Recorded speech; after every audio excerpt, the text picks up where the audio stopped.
Welcome, everyone, to episode 69 of the RDH Sports Podcast. I'm your host. Joined alongside me is my brother Tanner. How's it hanging today, dude? It's good. It's good. We're coming off a very, very good week in fantasy football, also in sports in general, with the NBA and stuff. But I went 3-0 last week. First time all season in all my leagues I won, and I put up at least like a 165 in all of them. So Wow. one of those wins was off of your team, which was very appreciated. Thank you so much. But I'm kind of a predicament though, because I won, and then I realized, well, guess what? Like a bunch of people on my team are on bye, and one of those being Josh Allen, who I love very dearly. And I think my quarterback options coming into this week were Cooper Rush, Bryce Young, Okay. Will Levis. Okay. That might be it. Oh, Tommy DeVito in recent Oh, news. oh, So throw in the old Davidster, dude. I don't know. Throw him in. We'll think about it. The gabagool. I think I think I went and got Will Levis because I think Drake May was out there too, but I think he had like the best matchup or something like that. So that's who I ended up going with. I just need give me like a touchdown, get me like half projected, and I think I'll be okay. I've had real bad luck with quarterbacks this year, but it's just been a weird, strange year. I understand. So Believe me. yeah, I not only do I understand, I'm in 3 leagues this year, and this is a football show. We're going to get into that, but we're talking fantasy right now, and sometimes there's pain associated with football, and sometimes there's not. Tanner and I are Cowboy fans. That's pain. You know what I mean? Just overall, just getting slapped in the face, pain, uppercut pain. Right? If you watch on YouTube, I do have an Angels hat on, pain again. Right? But more into football fantasy, I went 1-2 this weekend. Good news in that I already locked up the first place in your league you did. a week ago, which is absolutely absurd. And I'm not even joking. I was 9-1 or 8-1 going into the week, and you took me out this week for my second only loss on the season. And then my other leagues, that we got the family league. I'm first in that one as well, if not second. And then the friends league, where the fantasy trophies, I have them above me. I got 3 over there. I got a 3-peat. I got 2 more that you can't see, and that league it's not going well. Okay, I'm just gonna say it right now. We're in 7th place out of 8th, Ooh. and it's I can't say it's bright. I would say grim. You know what I mean? Like you're in Seattle, Washington, hoping for the sun to come out in the rainiest season. That's kind of what I'm looking at. Um, I would read you my actually heck, I might as well read you my lineup, and for the listeners as well, they can tune in and kind of tell me what they think. But I'm just down bad, and it's tough. You know what I mean? Because that's the league with the most shit talking in it, and I'm just out here getting body. Like right now, I don't even have a quarterback in because I got a waiver going. I got Russell Wilson. I got Deebo Samuel, Tank Dell, J.K. Dobbins, Nick Chubb, George Kittle, That was Kenneth tough. Walker, Josh Jacobs, Dicker the kicker, San Francisco, Fred Warner, Bijan, Josh Allen, Tony Pollard, Kavonte Turpin, Jackson Smith, Javonte Williams, and Chris Olave on the IR. That's not a bad squad. It's not at all. Just been That's decimated not a bad by squad. injuries and buys. I'm just getting absolutely manhandled in that league. But anyway, I don't know if our Uncle Michael listens to this podcast, but if you do, I beat you with your own Houston Texan. We don't even need to talk about the fact that the Texans absolutely smoked the Cowboys. But I beat you with your own Houston Texan this past week. It was pretty much up about a tie, I want to say. It was like 10, 12 points. And I had Joe Mixon, and he had CJ Stroud and a wide receiver. Or no, and Dalton Schultz. I thought I was in trouble. Then Joe ripped it for 45 on the first drive. I was like, okay, I'm good. Yeah. I'm good. Yeah, that's interesting. I mean, we'll get into that, but I mean, it's been fun in fantasy football this year. I think in my leagues I'm doing pretty all right. But I mean, in our league though, which is kind of fun, I just went back and did I went back and like looked through like all the playoff things and stuff like that. Because in our league, it's really weird. It's like a 4-team league, so like every team is absolutely stacked, which is why Chad is kind of dominating. But like, it's almost like it's like seeding. You play for seeding up until like this upcoming week for week 13, not week 12, where we do like a double elimination playoff bracket. And so that's been a hassle, to be honest with you, in Yahoo, like getting that to work and just being able We to like are get everyone's accolades accurate.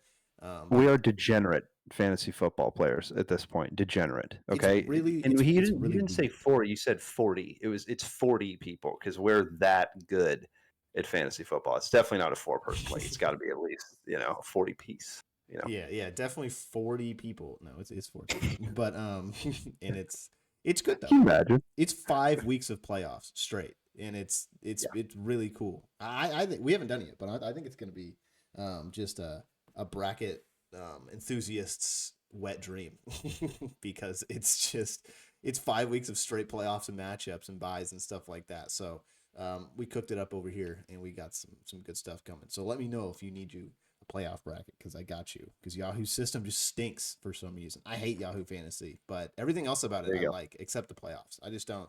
I think ESPN has a better playoff system, but I think Yahoo just has a better system. And Yahoo's got all my past trophies, so when anybody goes and looks at the record, they're like, okay, this dude's never paid for fantasy football in his life. He's only got first, second, or third. I'm not joking. This would be the first season like ever. You know what I mean? Except for one season. Okay, one season, guys. It's it. Chalk it up. One season. One season. This season we're looking bad. Anyway, going into the Dallas Cowboys, I gotta just ask. They got, like I said, they got smoked at home. Does this team get 5 wins this season? And let me say one more thing. They have the Giants coming up with old Tommy DeVito. Danny Dimes is now a QB4 in New York. QB4, most expensive QB4 in the league. We were all clapping when you signed him. They got the Giants, and then they got the Panthers. But Bryce smiling, the Panthers are coming off of, what was a pretty decent win when they played. So does Dallas get 5 wins? Because those are the only teams I could see them taking out the rest of this year. Because it is I'm not going to lie to you, it's just a bad football team. Like just all around, like they cannot get stops anywhere on the defensive side of the ball. Their corners are getting absolutely drummed. Deron Bland's coming back, but when, who knows? And then this offense, Dak's out for the year. When you lose your franchise quarterback, Troy Aikman said it best. Not looking that good, So what do you got? 5 wins? Are we hoping for 5? I'm gonna go with 4. I think they get 4 wins. 4. And it's because I think they're going to get beat by Carolina. I think they can take down the Giants because it's a divisional opponent. McCarthy knows them, and they're also having quarterback woes. So they're going to be an inconsistent team, especially heading into Thanksgiving. That's up next week, so it's a weird transition period for them right now. They're going to have a game with DeVito this weekend, and they're going to kind of see how it goes. But when you bench your quarterback, it's not going to be, there's not going to be an immediate solution for the Giants. So I think that's kind of where the Cowboys can at least get a little bit of some momentum going, I guess. But it's going to be, immediately destroyed by the other teams they play. But I think with Carolina, though, they're starting to actually play pretty well. Bryce Young is actually starting to sling the ball around a little bit. I'm not saying a whole lot, but they got that. They got some running back guru over there with Chuba Hubbard. We got to watch him play live in the Texas State Championship, so that was really cool. And now he's just absolutely destroying people in the NFL, and he's, in my opinion, not at least a top 10 running back, probably closer to the top 5. Especially this year. So bold statement by a bold man over there. That's what I'm talking about. There hasn't been a lot of crazy good, but he's been consistent on a really bad team. So I think you got to give him a lot of props for that.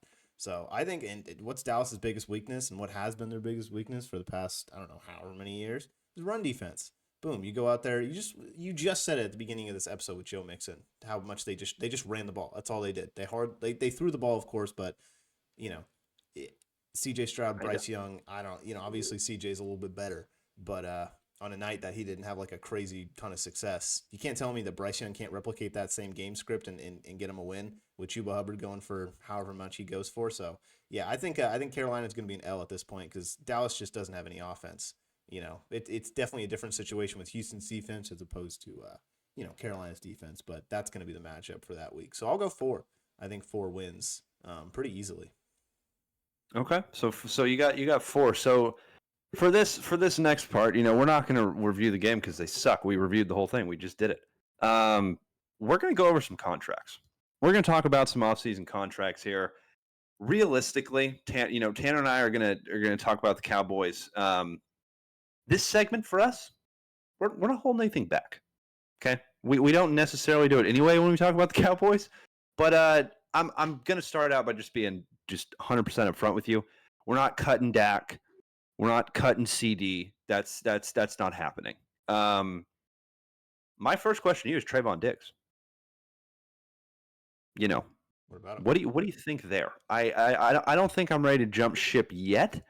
But he's getting beat like a drum this season. Now, here's the thing: cornerbacks are not necessarily supposed to protect a guy for 15 seconds, Exactly. and it feels like that's how long the quarterback is open with there. So for me, I'm nowhere near ready to jump ship for Trayvon. But I just want to gauge your meter on this one. What are you thinking on Trayvon? I like, Trayvon's had his moments. He's obviously one of the better ball hawking corners in the NFL.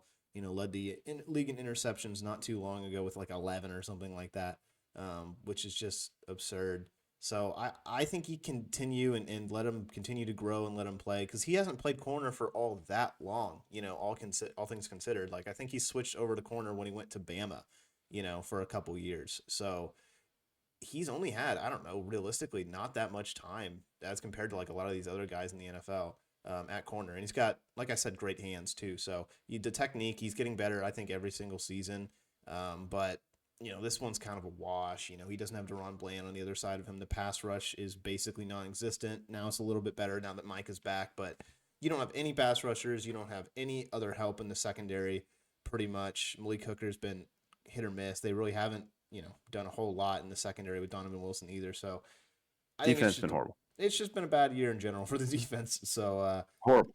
I think you let him play out this contract and see where it goes because it's not a super expensive contract. In a couple years, it's going to be cheap. So I think he played out. Let him see what he can do, especially once you get a new regime in there. See what they can do with him because you never really know, especially after this off season. A lot of things are going to change, I would imagine. So we'll see what he can do in the future. But yeah, just play out that contract. Nothing too crazy. Just a bunch of I don't even know, dude. Just the defense. It just makes me sick. Because they're so good with Dan Quinn is what hurts. And he took every good player on the defense. Apparently, not every good player. There's a couple still there. One that's a free agent in 2025. D-Law, DeMarcus Lawrence from Boise State. This year he's taken his average salary right now is $13 million. And he had a $30 million guarantee. So that's going to come off the books next year. There's no way he's going to continue to be there. Are you kind of in the same boat? You don't think Dallas re-signs D-Law, do you? I don't think they re-sign him unless it's like for a lot cheaper. Maybe 7-8 I mean, million. he's not even starting. No. Well, I mean, I guess when Sam Williams is out, he is, but But this season, like he has started some games, but he hasn't started other games. I mean, I know he's also been another guy that's done injuries as well. That's been on and off. Yeah, he's just banged up. He has been banged up, but I don't think that's really like a huge excuse. Maybe this year it is, but like, he's getting age. Like he's not putting the production that he used to be. Like we always would kind of go and be like, he's not a defensive end that's going to go and sack the quarterback every single or put pressure on the quarterback every single down. But he's like kind of that run stopper guy, kind of that guy that's going to sit in the middle, kind of sit in the pile, and just make a wall for that team. But he hasn't done that at all this season. So if you get him for cheap, I'd love him back. But he's a great locker room guy. But if he's not here, I'm not. It's not a big deal. Not a big deal. Brandon Cooks is also up after. I don't think they bring him back. This is a big one. Zach Martin.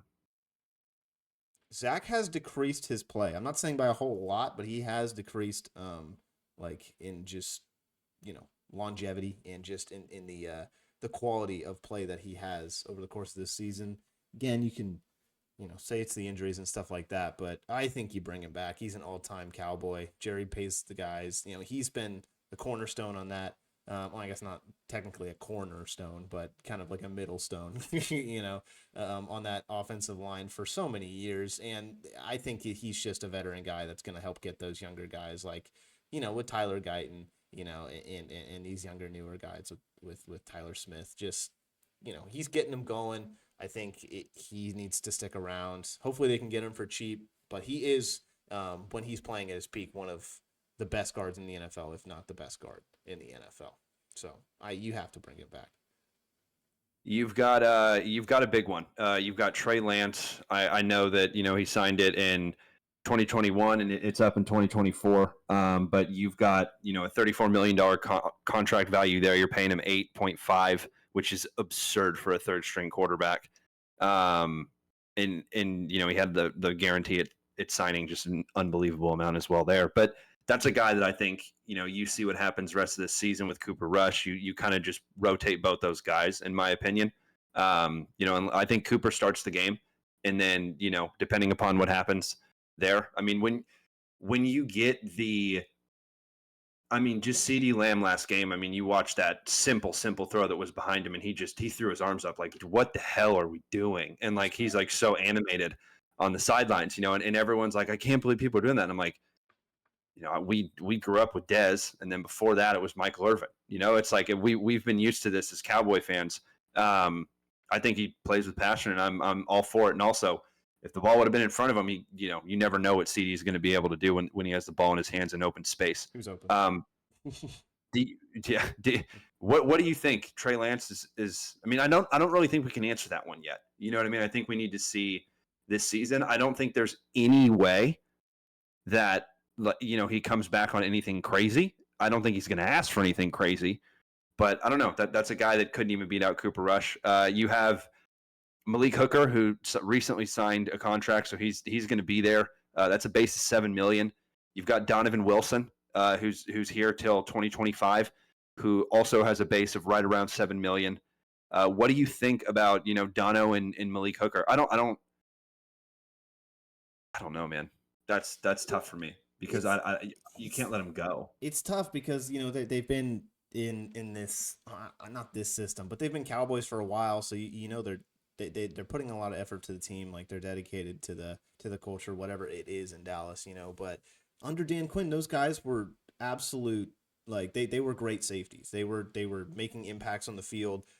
They were getting big stops on third down. Like I thought Malik Hooker was playing probably his best football under Dan Quinn. If not, back when he was in his prime, before that. So I think that was the best we've seen of Malik Hooker since he was at like the height of his career, was when Dan Quinn was in Dallas. He was playing, that drop back safety that looked really, really nice. And, you saw it a little bit against Houston on that Monday night game. I thought he had a good game. He had that interception. That was just a horrible ball from CJ. But he was in the right place, right time. So I think he's. I would like to bring them both back. I think that they can thrive in a different system. I think that they can be like really good players. They've shown that they can do it. They just need the right coordinator to help them get there because Zimmer's just not doing anything in the whatever system he's got going on right now. It just doesn't help with these guys from where they came from. So I think in the right system, these guys can be fantastic, but they're just not doing it right now. They're just not playing to their strengths. Dallas isn't. So I would like to see him back, especially under a new regime. So both of us are bringing him back. Mike is here till 2025, but that contract's going to be looming. You also got the first round option on him. You got Tyler Smith, who's up in 2026. And then, you've got guys, for example, like Tyler Guyton, who's up in 2028. That's not going anywhere. You've got the punter. What I'll do now is just kind of go through the roster and just kind of say who's up at the end of this year. You've got Brian Anger, the punter. I really, it's kind of crazy. He makes $9 million total. He gets $3 million a year. That's kind of insane. But hey, he's good. He's not bad. He's a very good. A big one that we got to talk about, honestly, is one that we just had a conversation about on his other counterpart, Cooper Rush. Cooper Rush is up. He doesn't make a ton. He makes $5 million. 2.5 a year. So if you let like we said, that $3 million. If you let the punter go, bring back old Cooper Rush. No, for me, I think they've let him walk before, and he hasn't been taken, if I'm not mistaken. I think he was a practice squad guy at one point, and I'm pretty sure you can take people off the practice squad if I'm not mistaken. That could only be on Madden, but I think that's real in the NFL. But Cooper Rush is a guy that's going to be up.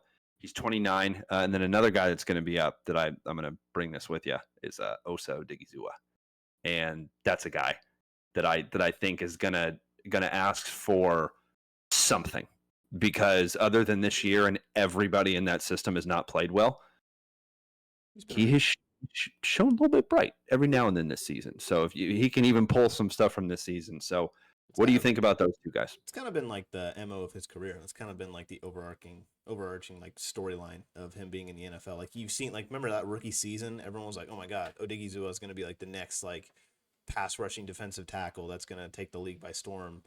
So really haven't seen that out of him. That production that he got his rookie year since. But again, changing coordinator, that'll probably do it. So I like him. The fact that he's actually making an impact on this team, with when you drafted another guy in Mozzie Smith that was supposed to be like the premier talent at that position. I'm done. Yeah, he's been I almost said Chauncey Golston, but Odigizua, he's played above expectations. I'll say that. And I think that you got to give him some credit for that. I'd love to bring him back. I'd love to see him in at that as a rotational guy if he can get better. But he might be one of those guys that doesn't hit until year 6, 7, or 8. You see it a lot in the NBA where guys take a while. But if you get him for cheap, I'd love him on this team. I really would. I would too. I completely agree with you. But for cheap, though, I don't think he's going to want cheap. I think he's going to want. I don't know how much defensive ends get paid nowadays. I know it's not like quarterbacks, but I think this guy's going to want a little something. Like there's no way that Dallas is the only team that's going to be interested in this guy. I mean, how many times have you seen a lineman has a decent season for the Cowboys and goes away in free agency? Yeah, Robert Quinn. Yeah, like think about all these. Yeah, two different guys right off the rip. Oh, this guy's had like 3 in a row. So like I think for me, this guy. I mean, I think he could ask for a little bit of money. I mean, here's this. Go ahead. I would go and like you kind of had that earlier question with DeMarcus Lawrence, kind of these other guys. I'd say if you bring back a guy in the defensive line, bring back Odigizua. Don't waste your time on DeMarcus Lawrence. Don't waste your time, on Sam Williams if it gets to that point. Because he hasn't shown literally anything. I would invest in the guys who have shown you something. So D-Law is going to be coming off the books with $13 million a year. And I mean, I know that D-Law, I don't know, $13 million. So I think that that's going to be, he could take that contract right there. There's that to me, that is a bit high. Mm-hmm. To me, I would love, I would love like $5 million a year. There's probably no way he does that, but I would love between the 5 and like the 9 range. Mm-hmm. You go to that 10 and 15 range, man. Like you already have so many guys on this team that make so much money, and there's certain seasons that you have to like change up those years for that contract because there's so many contracts that fall in the same year and all the dead money on the same year with this team because that's how they like to do the contracts. The Jones family does. And so some years you're just in cap hell. And unfortunately, you saw that happen because Dallas didn't have an offseason. Now, just go listen to our past podcasts and how he'd be a better GM. Just go take a couple listens at those because we made better moves and we said way better moves than they could have done. And I'm pretty sure we even gave explanations on how to do it with contracts. But anyway, we won't get into all that because we've already talked about that. So would you be comfortable with bringing back Odigizua? You've already established that. What's your like height? If we're talking like $13 million for D-Law, are you like comfortable with that, or are you like, I'm needing more like 5'6"? Like what are we thinking? You could get him for 5'6". I mean, hell, I'd love it, but I don't think if you can get him under 10, I'd say if you can get him 4-10 or anywhere below, like I'll say 11 million is my cutoff. That's about it. If he starts going into the double digit millions, I think that's where you start cutting it off. Because if you're paying a guy $15 million to sit there and be a rotational guy, that's a bad allocation of funds, So I think hopefully you can get him for 8, 9, 10 million at the absolute most, and I think that's a good depth guy. That's gonna go very well, in your salary cap situation. Okay, so we've got Eric Kendricks. It's on a 1-year contract. He's getting paid $3 million right now. I don't know how much he's going to be asking. If he's asking for either that or lower, I mean even $4 million if he wants a milli more, bring him back for me. Another guy, old Jordan Lewis here. He's making 2.8 this year. If you can bring him back for under 3, I know they've been getting beat like a drum. But Jordan's been here for a long time, and they continue to bring him back for a reason. He hasn't played a ton. You know what I mean? As he's used to playing, but hey, it's a depth guy. What do you think about Jordan Lewis and Eric Kendricks? Please bring Jordan Lewis back. Please bring him back. I think he's played out of anybody, on this defense. I think who probably deserves to be back. It's that guy. I think he's been one of the better slot corners for this team just in recent memory. So I think there's a reason he's been on this team.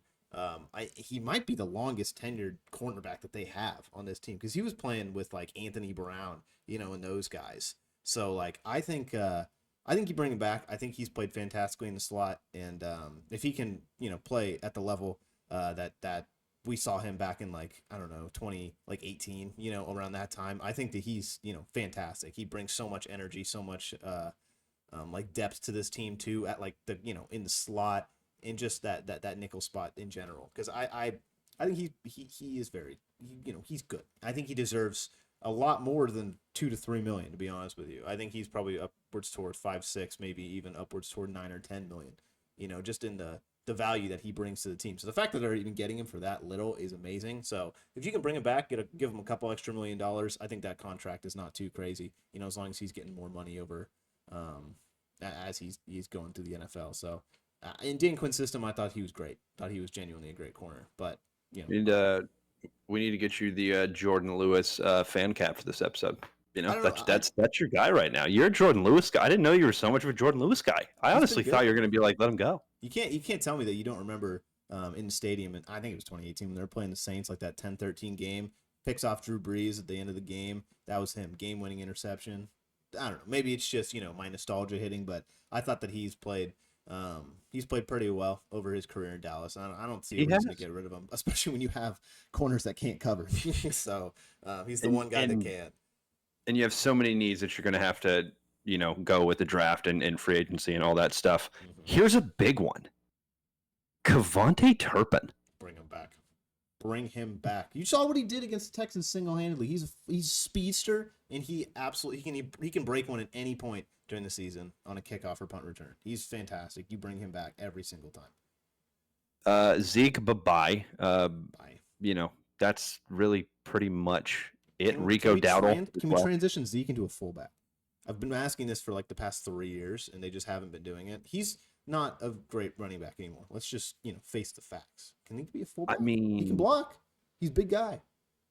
I would not mind that whatsoever. But once again, like you said, you and I have been on that train for a while now. But hey, that's all right. That was good. I like that. That was good. Hey, for GM of the Cowboys, now you know what's happening. And in the offseason, we're going to talk about it much more because they actually released, Dallas right now is in the bottom 15 in terms of salary cap, if I'm not mistaken, from the last update I saw. So they still don't have a ton to do it. And I don't think, realistically, seeing how much longer is left on Micah's contract, I don't know. He could ask for one in the offseason, but Dallas, you never know. And also you're taking a gamble whether you do or not. To me, I don't think Micah's going to fall off a cliff. I think Micah is easily your best player on the defense, and unfortunately, you're going to have to pay him like the best player on the defense. But he's the best player on the team. True. Him and CD are close. I don't know where. Individually, I would agree. I think he's. This if you compare last season, CD was top 3 last year, and I'd say Micah is arguably top 3 any season he plays. So. Yeah, but for Micah, a lot of the time, unfortunately, the stats. Sometimes the stats back it up, but you've seen it. Rate. Just a different. Do what? So just go look at pressure rate. He's always top. Oh, he's absurd. Rate. I know he's in. I'm not a Micah Parsons hater whatsoever. I just think that if you don't have CeeDee Lamb on this team, I don't think the offense moves the ball. Yeah, they don't. They definitely don't. I think this offense punts every single time if you don't have CeeDee Lamb on this team. So I think I'm going to give Micah the nod for sure. For sure at 1, CD at 2 for me. The margin's somewhat close, I think. Who? I said the margin is somewhat close between the two. I thought you said DeMarcus is somewhere close. I was like, you are on PCP if you think this man is is number 1 or 2 right now. Maybe like No shade to him, maybe like but 5-7 years ago. You know what I mean? yeah, you remember when we were at the Detroit game in the playoffs and he got the fumble and then he fumbled? Remember that? Yeah, it's Yeah, similar. Actually, I do. a similar situation. Kind of in that Houston game this past week with offensive lineman picking up Cooper's fumble and then just getting knocked, letting the scoop and score happen. Yeah, just getting absolutely mauled. I just wish we could, go back to the days where we would just sign like random pass rushers for like a year. They would take PEDs and just have like, I don't know, like a 10 sack season, then leave and be nothing. I think that was that was a good era of the Cowboys where they signed guys. They would just take drugs and then they would be good. Remember that guy? Early and late 2000s were a hell of a time to watch football, let me tell you. Well, you remember the guy we talked about him like a month ago, but like the guy, the defensive tackle, I think he was huge. He was like 6'5". He was just a massive human being. And when he stood up, he didn't look like a defensive tackle. He looked like a center in the NBA. Because he had like no body fat, But like, what was his name? You remember he had like the mustache. I think his last name was like Irving I or know it something. was something. I thought it was something Irving. I know we nailed it that one time. What was his name? Yeah, I think it might be. Is it David Irving? Is that his name? That's it. It's David Irving. I knew it was Irving. It's definitely David Irving. That guy was massive. And the best part about it is he like didn't really do anything. Like he was pretty solid there. But hey, if he played the Chicago Bears, do what? This is him. Yeah, it's David Irving. When if he plays the Chicago Bears, he blocks every kick. You know what I mean? He blocks every single kick. It's But true. on that note, let's jump to some NFL news because enough Cowboy talk. Everyone's like, guys, they suck. Okay, Yeah, but we're they telling you suck. who they're going to cut. Stop You know what I mean? talking It's about fun. random players that you've never heard of. Hey, we are the knowledge base for some folks, right? You know what I mean? That some people learn their stuff from us, and if they do, they probably have a pretty good fantasy record. You know what I mean? If you like the Eagles, tough. This podcast doesn't talk about them enough. Probably also have a pretty good fantasy record if you like the Eagles. Just True. throwing that True. out there. NFL news time. Chiefs undefeated, no more. I'm pretty sure you and I both called that one. If I'm not mistaken. No. I think I went Chiefs. Pretty sure I went Chiefs. Oh. Okay. Well, it's okay. We You don't lost track in that one, but you beat me. we don't track those anymore. But I've had it. I've had a. We're gonna start, and I'm gonna bring something back this week. I'm gonna throw a curveball at you. I haven't told you what I'm gonna do in that next segment for the matchup predictions. I kept it a secret. Oh. It's gonna be good. You're gonna like it. I'm telling you. Vikings. They've still only lost 2 games. I understand the competition that they've played. You can totally give me that argument, but with the Packers kind of looking human now, and the Bears just 2 games already they should have won. That team should literally be like 6-4, but they're not. Vikings gonna take this thing? The division? Oh, just kidding. The Detroit Lions are there, right? Like that's a division where you're like, they're 8-2. Yeah, they're in second. Oh, okay. Well, it's okay. We're only 1 loss behind first. No, it's not going to happen. Like you're not going to catch. It's not going to happen. Mark my words right now. It's not going to happen for the 5th time. Okay, it's just not. What do you think? Yeah. Second, third, fourth? You say they're 8 or whatever in 2 or something like 2, that. 8-2. 8-2. 8. I think the Packers are what, like 2 games behind, something like that. You said that. Yeah, but they don't look good. Yeah, they don't look good. They do. They lost to the Bears, but they really didn't. You know what I mean? That was a loss. They squeaked out a win, 100%. I mean, that Bears defense is pretty good. We've talked about it a lot on the show, but it's just it's a divisional opponent. You probably should be playing a little bit better. But I mean, those games are always close. It's Bears and Packers, but I don't know. I think Detroit has it pretty easily. I think 2 is going to be the Vikings, and I think the Packers will squeak out 3. But I think their records are still all going to be pretty good. Not the Bears, but the rest of them are going to be pretty good. With the Vikings though, they still need to play. I mean, have they played in the division? Like, how much have they played in the division? Because that's going to be a massive argument moving forward. If they haven't played like Green Bay, if they haven't played, well, they did play Green Bay and they won, but they haven't played Detroit, I don't think. And they did play. I believe they've played Chicago. I'm checking right now. Yeah, because I mean, with the Vikings, it you saw it against that. You saw it against in the Jacksonville game when they played that game. But Sam Darnold did not look good, but he got it enough. He got enough in that game to get them that win. So that's kind of the thing that scares me when it goes to that. And against like the Rams too, on that primetime game not too long ago. I think it was Thursday night. The Rams went in there and just absolutely like destroyed that Vikings defense, and it looked like the Vikings could not do a whole lot. So I don't know. It depends on the quality of Sam Darnold's play down the line, and I think he'll be all right. I think that Kevin O'Connell will get him going. He's a very excellent play caller, but I think it's the Vikings to lose that second spot at this point. They'll have to lose some divisional games. That's the key. The Vikings are 1-1 in the division. Detroit's the only team that it's undefeated in the division at 2-0. The Packers are 1-2, and Chicago's 0-1. So right now, Minnesota is a better division record than Green Bay, unless they lose their next division game. So team, they've still got 4 games left to play in the division. Packers have 3, so it's gonna be close. I think it's gonna be close. And not to mention that Jordan Love likes to get better toward the end of the season, right? So it's going to be a fun race for second place in that division for sure. We will see if there's 3 peeps from that division that make it into the playoffs. That'd be absurd because the NFC South is that's probably is that that's the Bucs division, right? Mm-hmm. Yeah, I don't. Bucs not great record.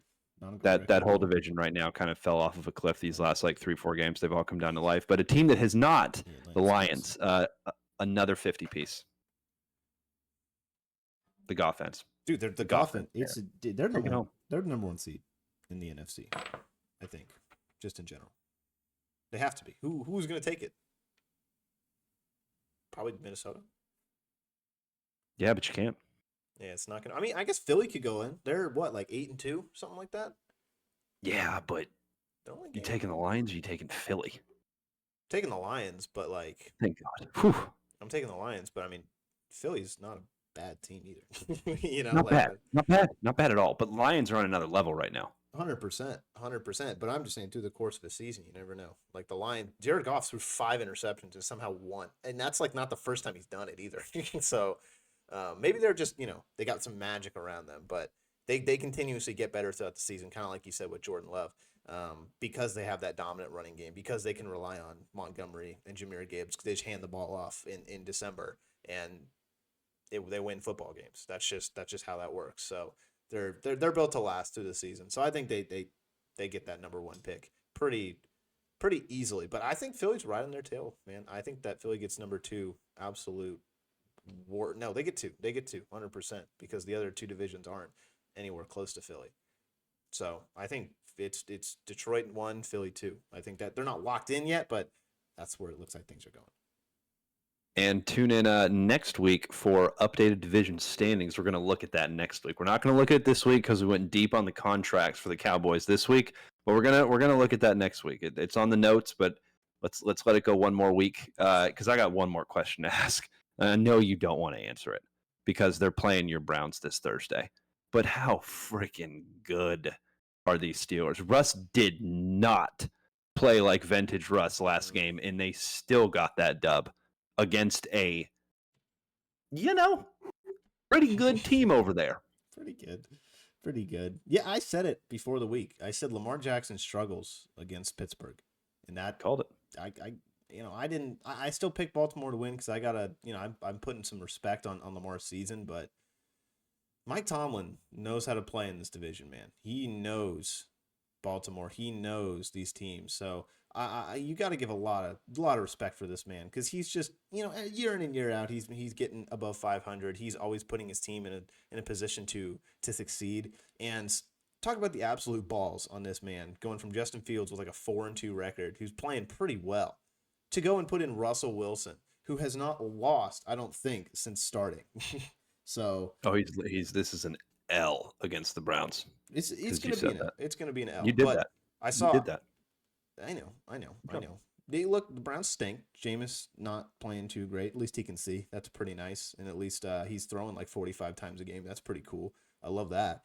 Don't get me started on the fact that they have two running backs that are way better than they, But anyways, Because they're playing from down every time. They're losing because they're getting scored on early, so they're forced to pass the ball. But I agree with you; they pass the ball too early. They need to continue to run the ball on first and second, not in the New no Orleans matter game. what. Not in the New Orleans game. They should have ran the ball for a lot of that game. But anyways, Yeah, for sure. But that team should run the ball on first and second, and if it's manageable on third, meaning if it's 3 or 4 or under, maybe run it again. that's the thing. They don't. Like, They don't though. That's the thing. Like they're that's not their system. That's not their scheme. They're like a West Coast offense that holds the ball too long, and it's not even. It's just bad. It's just bad football.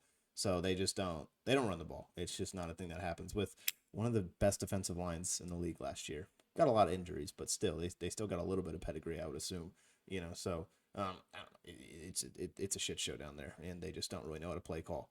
Just in general, they really haven't since Stefanski's been there. I've said it millions and millions of times on this podcast that they just need to give Nick Chubb the ball. When he's averaging almost like 5 yards a carry, I think it's pretty self-explanatory. But they're gonna have to do that against Pittsburgh if they want to win. They're gonna have, I mean, again, divisional opponent. They know these guys. Stefanski.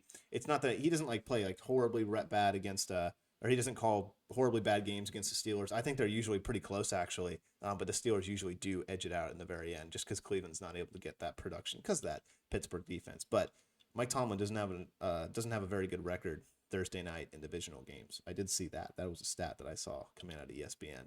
So that's something to look at, I guess, too. I mean, heck, Browns beat Baltimore. Like, people do kind of forget that. They beat Baltimore, and Jameis Winston threw for like 300 something yards, however many touchdowns. They look good doing it, So if they're not able to get the ball rolling on the ground, which they won't be, I guess it's the Jameis season. Let him throw 40 times, see what he can get going. Because I guess Jerry Jeudy's just like a madman now, apparently, and Cedric Tillman is just the prophet come to Cleveland again.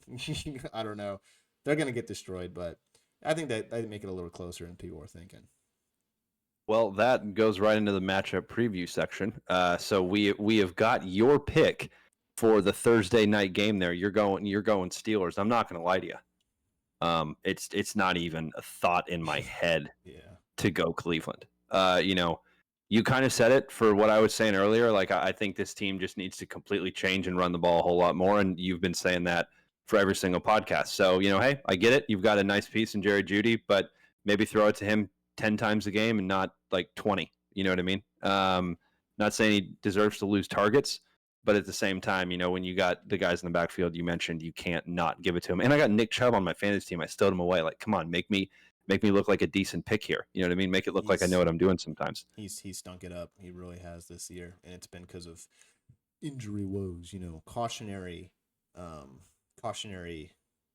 moves from Stefanski. I don't know why you only rush him 11 times. Anyways, but Steelers are good. I want to see George Pickens. I want to see what he can do against Cleveland's defense because, like, I know it depends on if Denzel Ward's going to play, but that's like kind of the matchup that I want to see is Pickens on Denzel Ward because Ward's he's been a shutdown guy, I think, for a lot of his career. He's played against the best of the best in this division with Jamar Chase, and the likes of however many Steelers receivers you want to name. You know what I mean in the past couple of years that they've had. So that's the matchup I want to see, and I want to see if Cleveland's defensive line can actually get going because I don't know, man. I maybe they match up well, maybe they don't, but I think it'll be interesting. I think it'll be a game. I think it'll be a game. I think it's.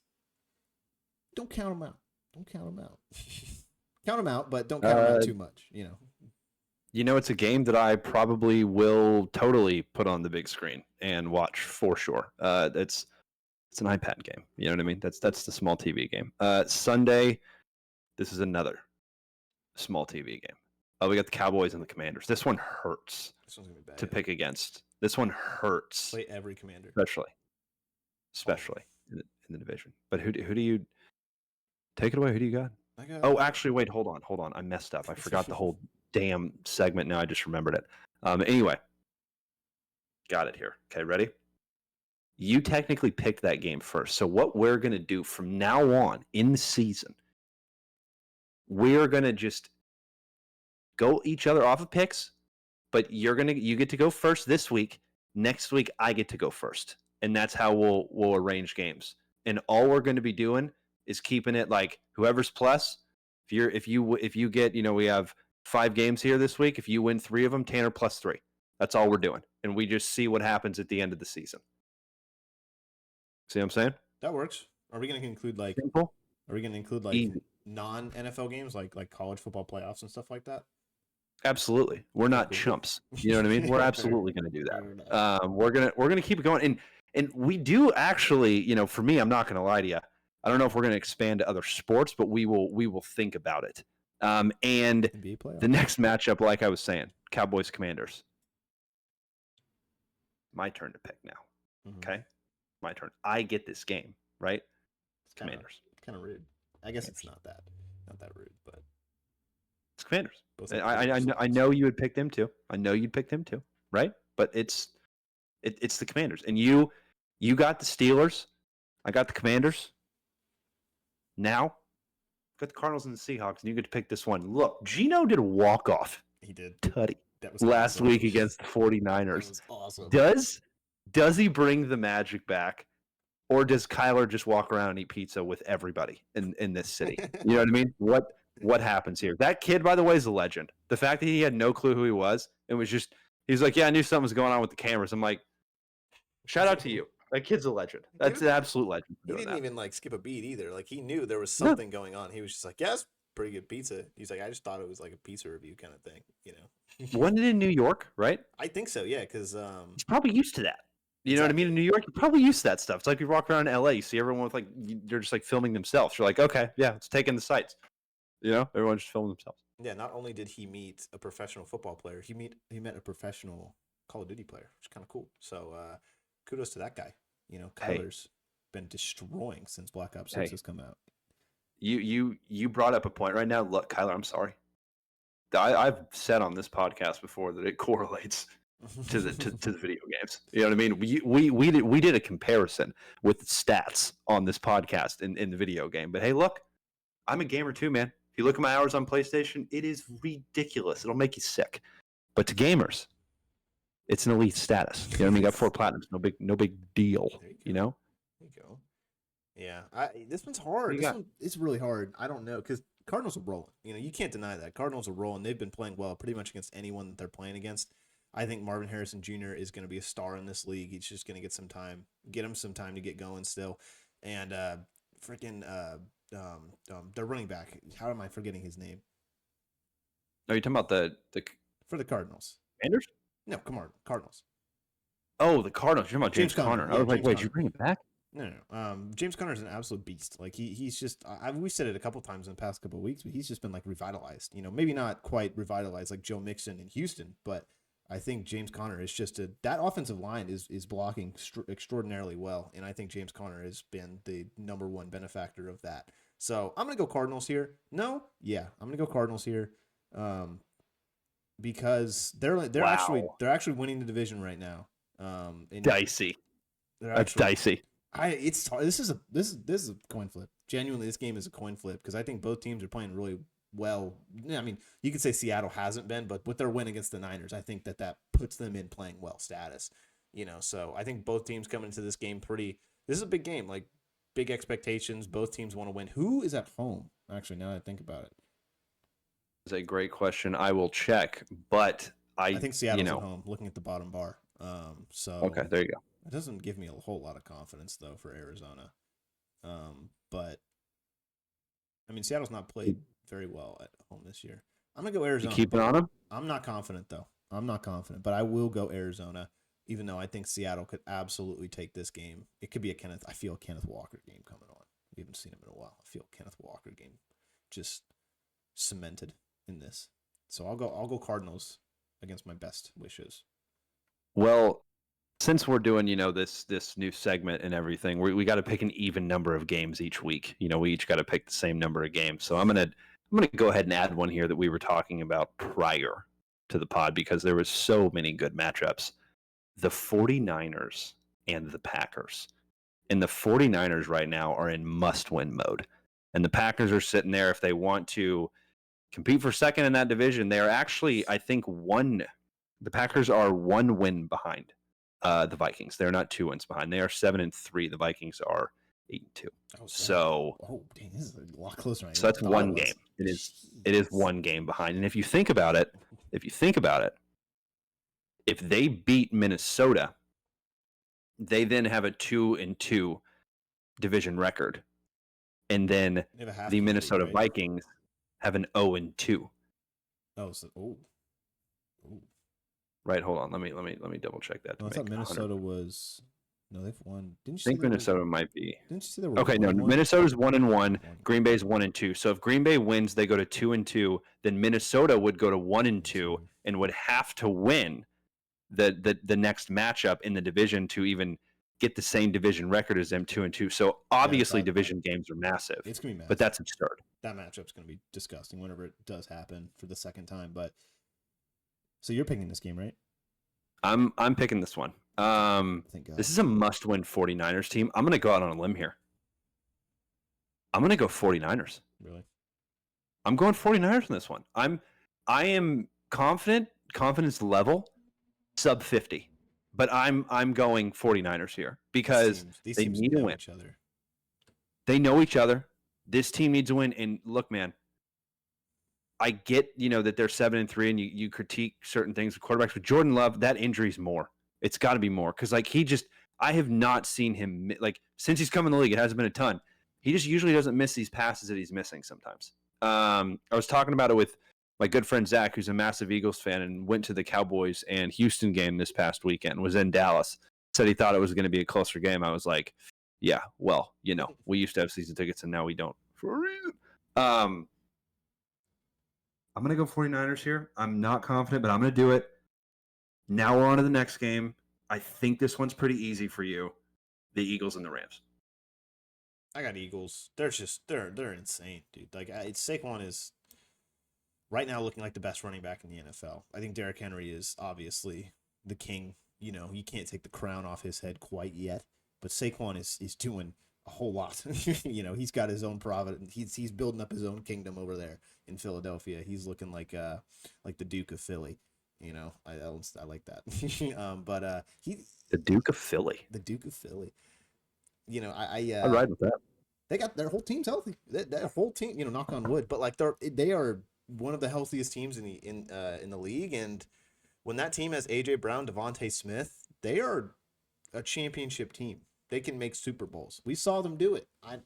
Already. And Justin Hurts played well in that Super Bowl too. So it's not the fact that the pressure doesn't matter to these guys. So if they're winning, they've under Sirianni, they've been kind of destroying when they're in that driver's seat. Except for last year towards the end of the season. But when you have a good running game, you got Saquon Barkley. He's going to give you that energy to get you through.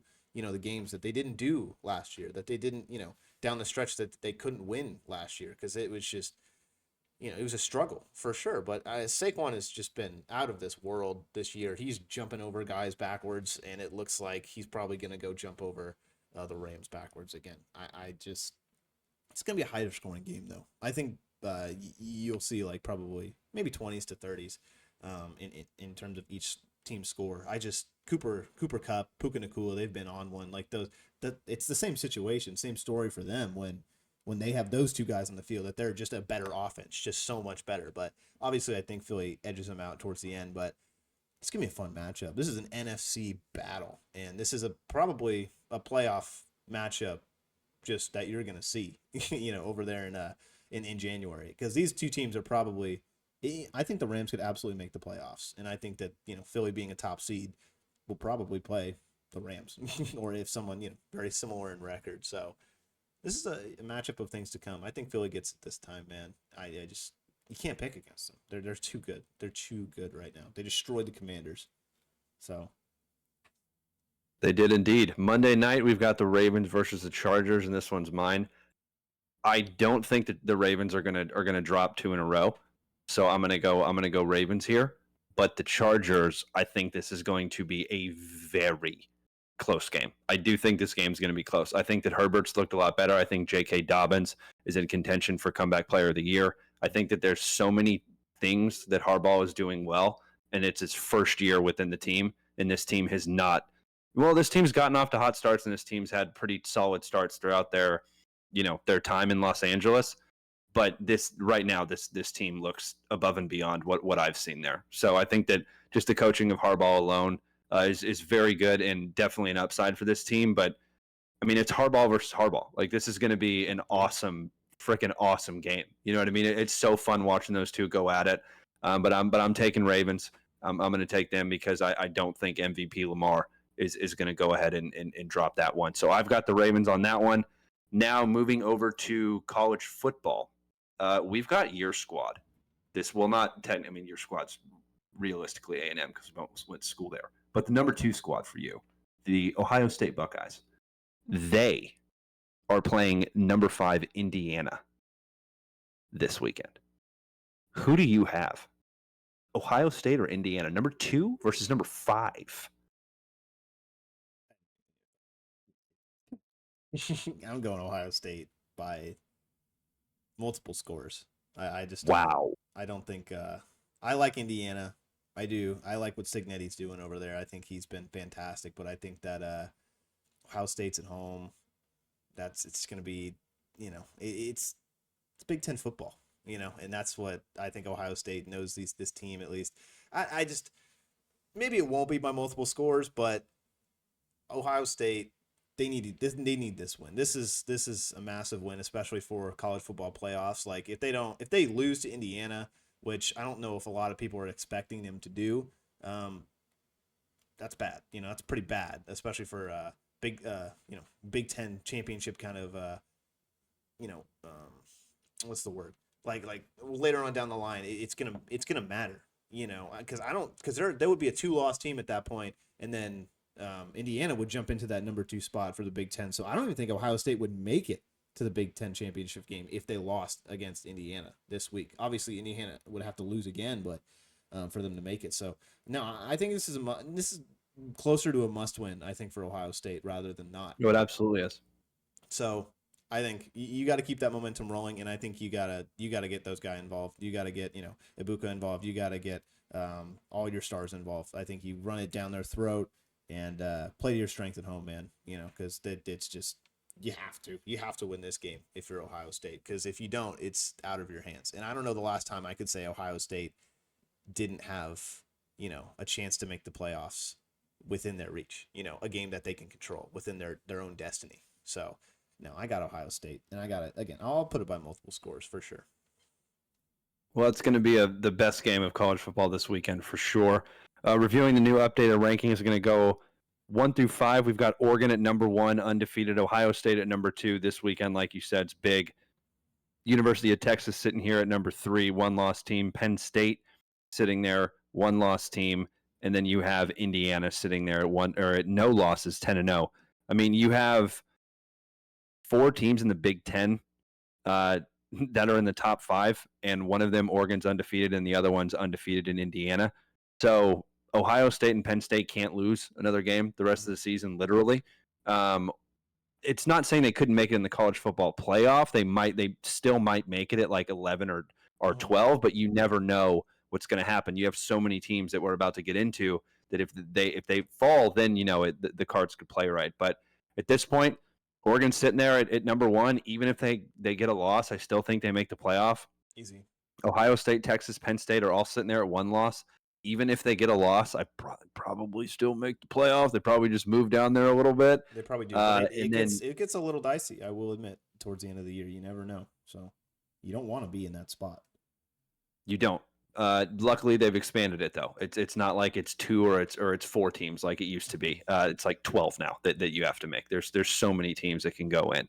But Indiana's undefeated, so even if they lose, I do expect them to still be in the top 12. But we will see what happens. We have Notre Dame sitting there at number 6. The only loss, was that game right after they beat the Aggies, which is pretty crazy to think about. Alabama sitting there at 8-2, 2 losses. You have Miami, the University of Miami, the U. 9-1, Ole Miss 8-2, Georgia 8-2. So you got a ton of SEC teams here. You have another SEC team that's coming up in a sec. But Notre Dame at 1 loss. You've got Alabama, you've got Ole Miss, you've got Georgia.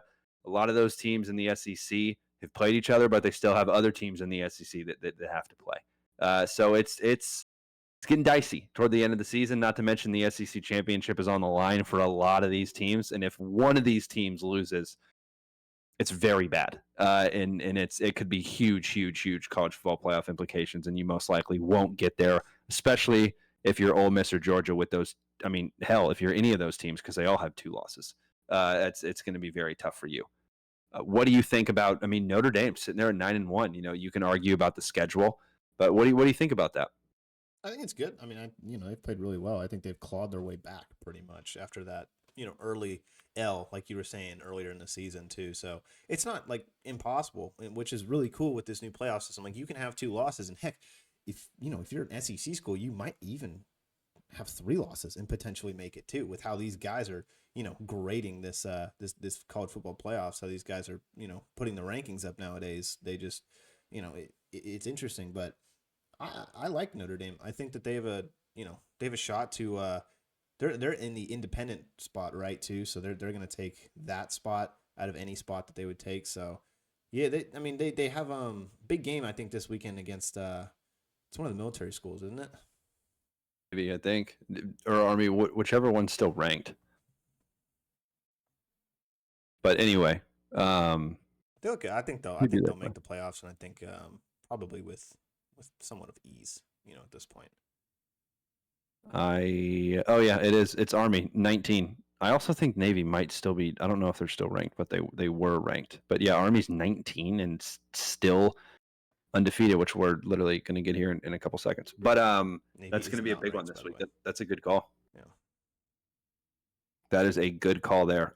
Sitting at number 11, we have Tennessee with 2 losses, Boise State with 1 loss, SMU with 1 loss, BYU with 1 loss, and then Texas A&M with 2 losses. That's tough. If A&M, they have Auburn and they have the University of Texas. If A&M wins those 2 games, I think they get the nod, even over some of these other teams. Maybe. I mean, they still got to go to the SEC championship and play like Georgia or something, or Texas, or the thing is they gotta beat Texas, and then they got to turn around and then beat someone else really really good. Because let's say they beat Texas, bam, they go up to, I don't know, 9, 7, 8, around there, right? Texas drops to 9, 7, 8, 10, 11, around there. So, I mean, let's say they go to the SEC championship and lose by 30 to Georgia,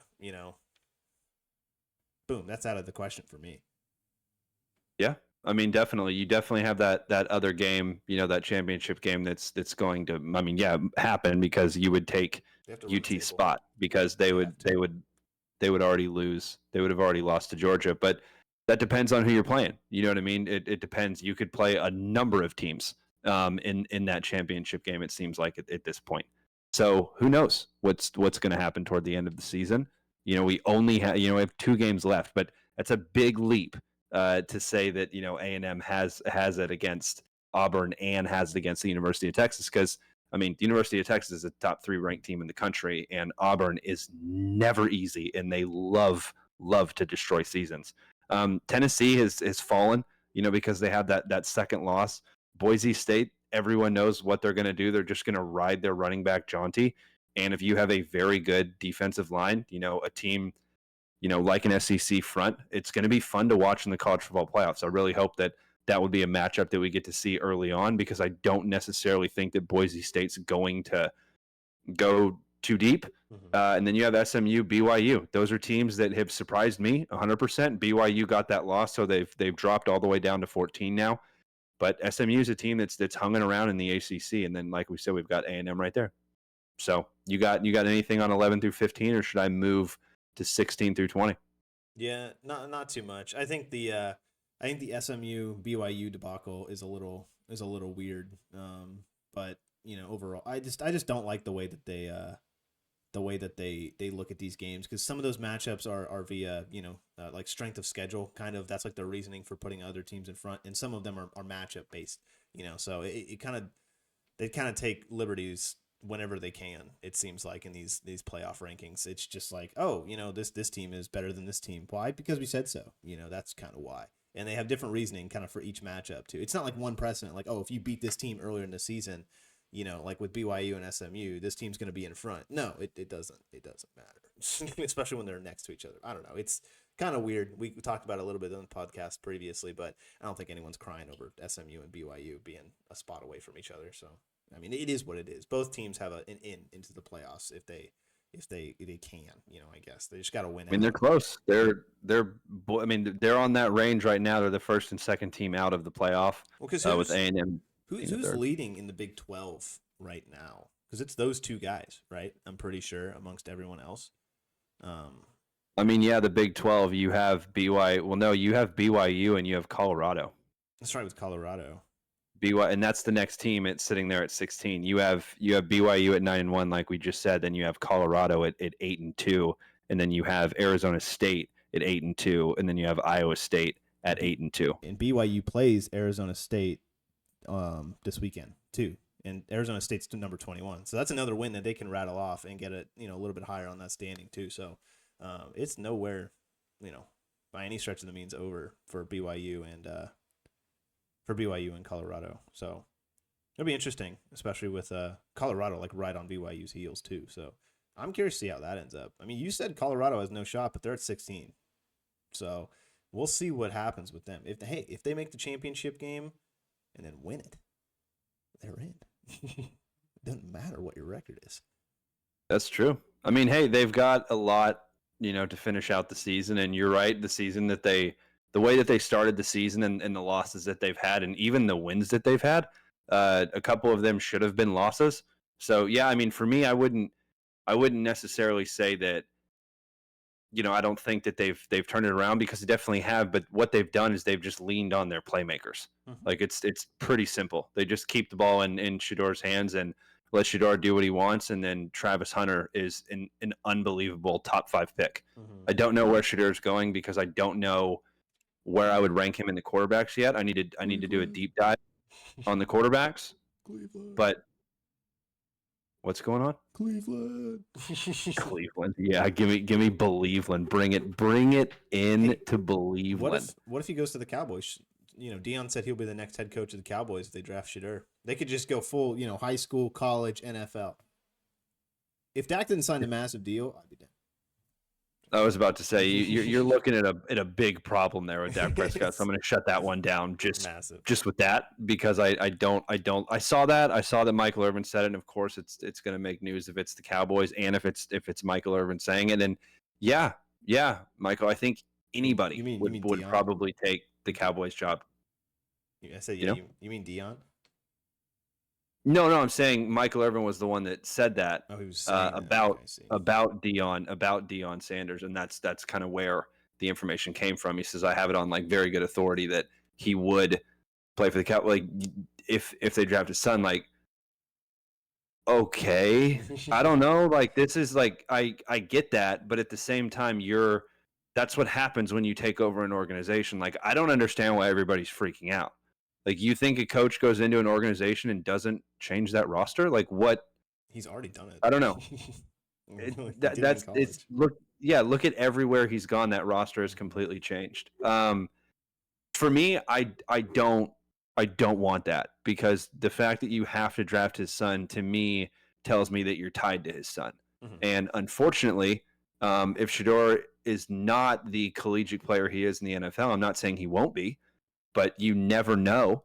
What do you do there? Do you have to fire the coach, and do you have to let go Shedeur? Do you let go Shedeur and does Deion automatically walk? Like what happens? You know what I mean? I would personally, I know that Deion's at Colorado, and I can't say that I want to see Deion go to a big school, because we've talked about so many teams in their division that's in the top 25. So they're obviously, pretty solid teams, and they have an outside shot looking in to make the college football playoff. And if they win one game in the playoff, then all the doubters are literally, bye-bye. We'll see you later. But outside of those two players on that Colorado roster, there's not a ton there. And it's pretty obvious when you watch them play. I've watched every game last season, and I've watched every game this season of Colorado. Like that, I get it. They're a top 16 team in the country, but we still have games left in the season, like we said. True. We'll review this list again in a couple weeks, and it's going to completely change. Wait till after the SEC games, like you said, or the championships. Mm-hmm. Moving on from Colorado in that. So that was my answer for the coaching thing. For Dallas, my answer: give me a young offensive mind that can just absolutely go crazy with this team. I need someone. Yeah, I need someone that can run the offense, and I need someone that's not going to get out coached. And then I need a new defensive coordinator. Sorry, it's not working, Zim. You were horrendous. The scheme obviously didn't work. I understand there's a ton of injuries, but nope, not for me. I'm good there.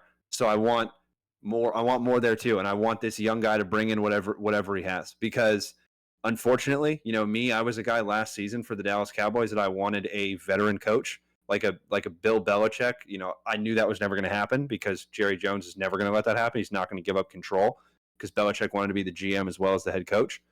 But I was shouting for guys on the rooftops. You know what I mean? Like all those guys that were out there last season. And it never happened. Dallas kept going with McCarthy. They didn't let him go, and they're going to let Mike McCarthy go this offseason. And like I said, I hope it's for a young playmaker. And in the offseason, we'll get into who the candidates could potentially be. Before you go on, too, I just want to kind of shed a little bit of light on the Big 12 situation. And we talked about it a little bit, but before you go past all of it, I know you're about to get to Clemson, which is why I wanted to talk about it, because Clemson's 17 and then SMU is 13. And Miami is at number 8 right now, but they're third in the standings because they did lose that divisional game. And then Clemson has 2 more wins on the season. So I believe if Miami wins out, I want to say that they do make the championship game, and then Miami will have a chance at that. Miami will have a chance at the first round bye. But if Clemson, I don't know if there's a path for them to get in, but with SMU having an undefeated record within their conference, they're pretty much almost a guarantee to make the playoff or make the championship game at this point, unless they drop one. They don't really have any like huge matchups left this year, so it'll be interesting to see. I mean, what if you have like an SMU going up in there against a Miami, and SMU just absolutely takes them out, and then like what do you do in that situation? SMU gets the bye. Where does Miami fall? They're 8. They could fall right out of the playoffs, and then you have your Heisman quarterback potential with Cam Ward just sitting there like, it's like I think it's interesting. I think I just like all like the races for the championship games, because I think it's gonna really determine who actually makes it down the line, because they drop the rankings every Tuesday or whatever it is, but they're not. Who knows? Who's actually gonna win those games later on down the line. So I thought it was interesting though, and then I believe like not a whole lot of them has a whole lot of competition left in the year too, so it's gonna be interesting coming down the line, especially in the Big 12 too, which is kind of like a conference I think some people forget about after all the movement has happened this year. I mean, you nailed it. That's exactly why we do this segment, because we get into little rants about that. Speaking of that, Clemson, you nailed it. ACC 17, South Carolina, another SEC team. They have 3 losses there at 18. Army, like you said, big game this weekend, sitting there at 19. If they win this weekend, they'll get ever closer. And we both said we wanted Army and Navy in there. Unfortunately, it couldn't happen because they played each other. But we wanted both of them in there. And Army, shout out to whoever does your jerseys, because my goodness, those black jerseys that y'all dropped were insane. And then you have Tulane sitting there at number 20. And then to round it out, you've got Arizona State University, Big 12 at 21, Iowa State at 22, Mizzou, University of Northern, what is that? UNLV. That's the UNLV. And then Illinois sitting there at 25. Anything about 19 through 25? I feel like I'm not really jumping up and down about really any of these. I think these are all, you could interchange them. I honestly, it is weird seeing like a 3-loss team above a 2-loss team, but I think you could interchange just a couple of them. And Illinois being there at 25 is okay with me. I don't think Illinois jumps up any more than that. I think Mizzou is probably the biggest surprise of this season. Not the biggest, but at least in terms of like some SEC depth. I think this is a team that you expected to kind of be a top 15 team at least throughout the season. They were. Have a chance to make the playoffs, until A&M went there and just absolutely made them look like I guess the team that they actually are. But they really haven't rebounded since that loss. They lost to A&M, and they haven't looked like the same team. Those guys like with their star wide receiver, with I think it's Burton, right? He's been playing well, but it's just not been enough for this team. So it's interesting. I like Mizzou, but it kind of stinks that they've had a bad season. And then too, on the SEC side of things, I think South Carolina. I don't know the last time I saw them up there. Back until they had like Jadeveon Clowney. Was it? So like, uh, yeah, I think they play. I want to say they play Miami at the end of the season too. So that's going to be a matchup because they're right next to each other in the standings. So that could be a huge game going down the line for both squads too. Especially if South Carolina can just absolutely put on a torrential downpour. Get the Gamecocks going, Gamecocking towards the end of the Nice. season. So Nice. it's SEC's a strong division or a strong conference, and you can see it throughout the rankings. So it's really fun to look at them. And then you obviously it's kind of nice seeing Iowa up there. It's kind of nice seeing Iowa State up there too. Get the little representation up north. But other than that, UNLV is the surprise, but they, I don't know. It's fun, man. I like these. I like these three kind of lost teams just duking it out, seeing if they can get a lucky placement later on down the line. There we go. Last segment of the day, we got the NCAA prospect profile. We talked about him earlier, the wide receiver from Ohio State, Emeka Ibuka. This is a player that I really, really liked last season. To me, he was a late first round last season. I do think that this season you could potentially put in some question marks to drop him, to the second round, but it all depends on how many receivers are coming out this year and how many receivers are actually projected to be in that first round range. We have all the projections and we release them on rdhsports.net. We have a ton of articles on there as well from the previous drafts, and we go crazy in depth, and we're going to talk about so much in the offseason. Those 2 months leading up, 2-3 months leading up until the draft in the offseason. If you need anything with the draft, you let us know. If you want us to even talk about any prospects, let us know. Last year we had a fan ask us to do Braylon Allen, and look at what he's doing right now in the NFL. Straight from RDH Sports. You know what I mean, right? That was a good profile. We nailed it. Late first round for me. I'm gonna stick with that right now. We got a lot of time till the draft. We still got pro days. We still got the combine. We got so many days till this come to light. It's crazy because he played with so many different wide receivers at Ohio State. He played with Marvin Harrison Jr. And in that one season, if Marvin Harrison Jr. didn't get the ball, he was the one getting the ball. He reminds me of like former Ohio State wide receiver Chris Olave with a little bit more speed. The route running on this kid is absolutely unbelievable at times. Mm-hmm. I mean, it's insane. But it's just crazy to think about all these different Ohio State wide receivers coming out like them and LSU and Alabama. It's just they just churn out. But like I said, Chris route running ability. I think he has an extremely high upside.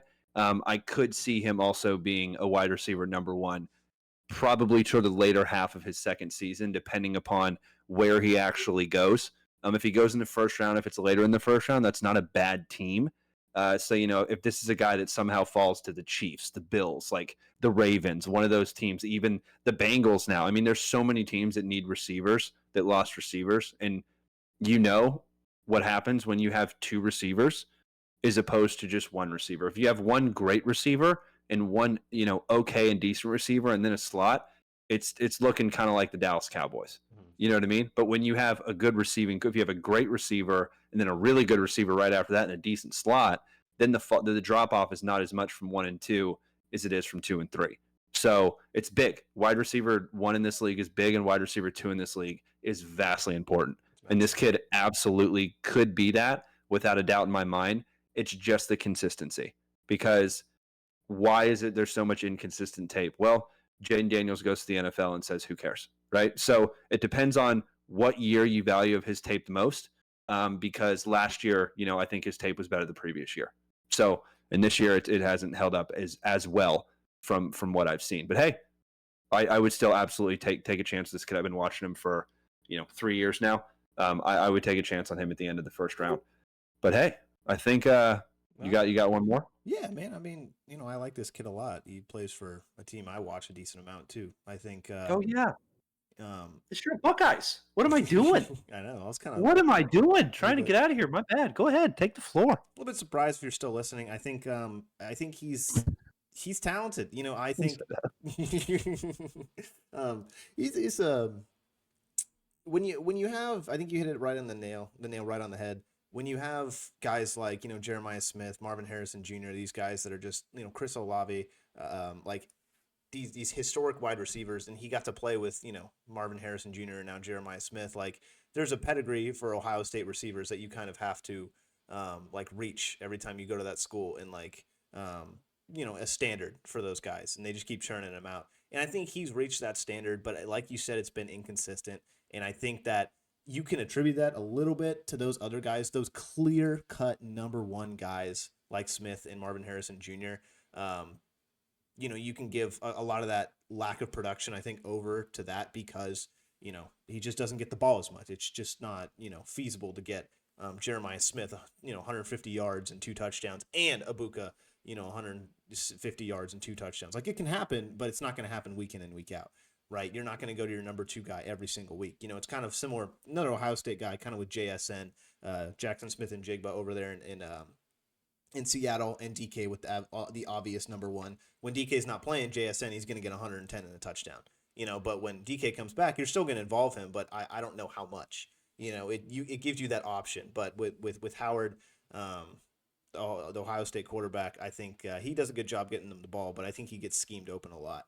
I think a good comparison, I would say, at least kind of what I've seen him play. He kind of looks like a shiftier kind of Calvin Ridley, who's maybe a little bit faster, a little bit burner in open space, who can get you know, one on one. I think he can be a little bit faster than the guy, has a couple more steps than Calvin Ridley does, but similar body type. I think he's going to make an impact like that in the NFL as well. If he comes in and he's you know, an absolute guy, I think if you put him in the right spots, he'll have, you know, like a high likelihood to succeed. But I think you got to scheme him open to a point. I think he's great going across the field. I think obviously he's going to be a good slot guy.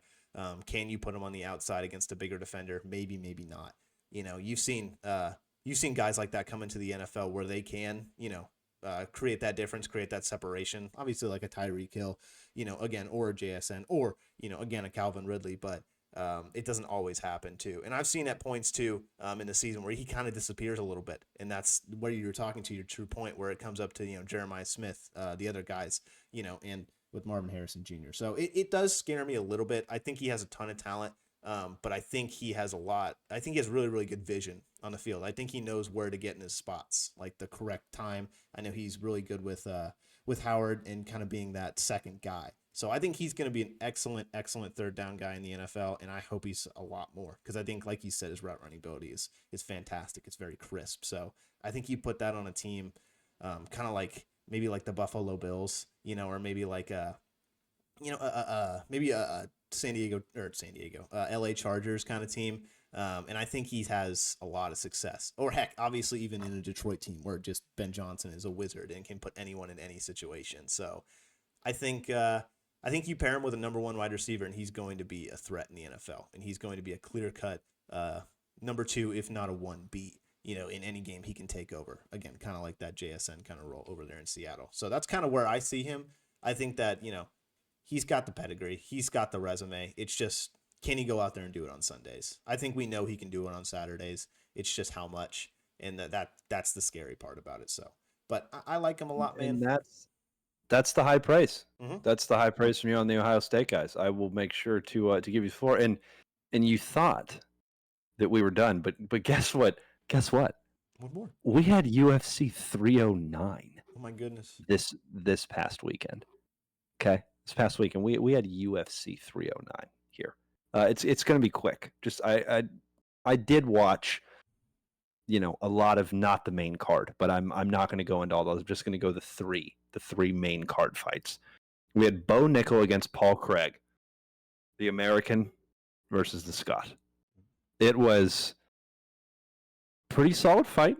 It was interesting to me on that one because Bo didn't necessarily run away with it, and it shows you that there's levels to this game. But still, not a bad fight. You know, unanimous decision. Bo got the dub.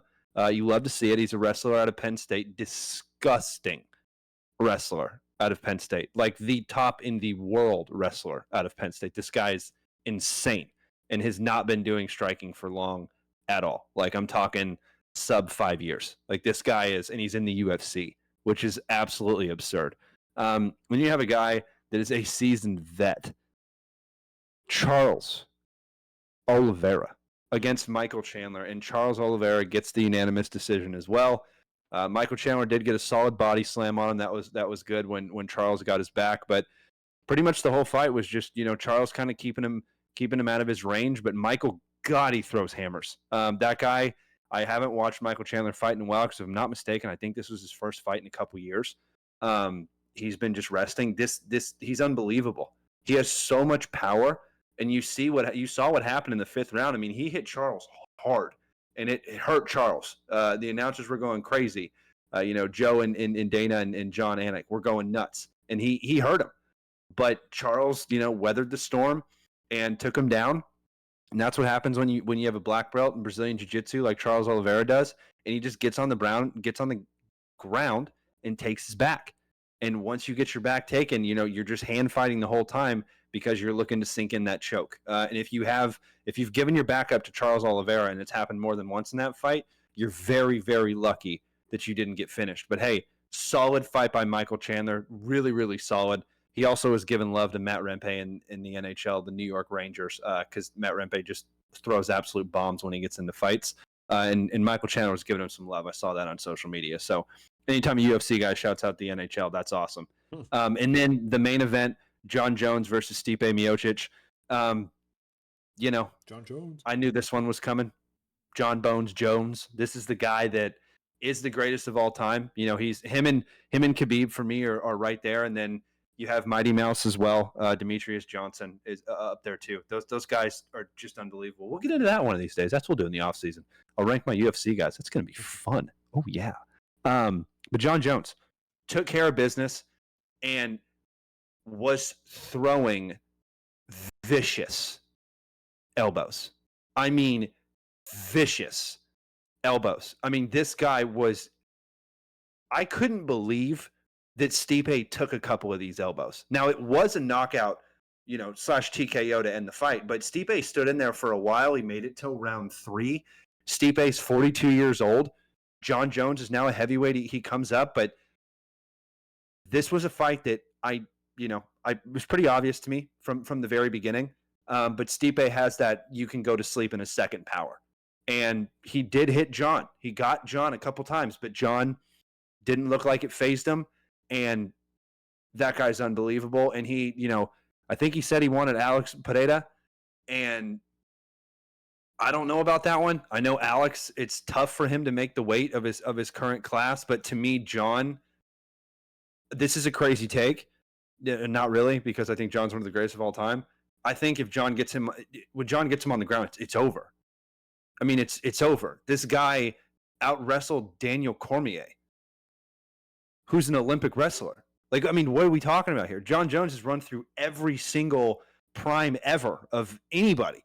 He's been around forever, and he's up a division too. So I don't know what's going to happen personally. He doesn't want to fight Tom Aspinall, but Tom Aspinall is a guy that has never gone away and just kind of stood by and was the replacement fighter in this one. So John Jones against Tom's going to be a good fight when it does happen.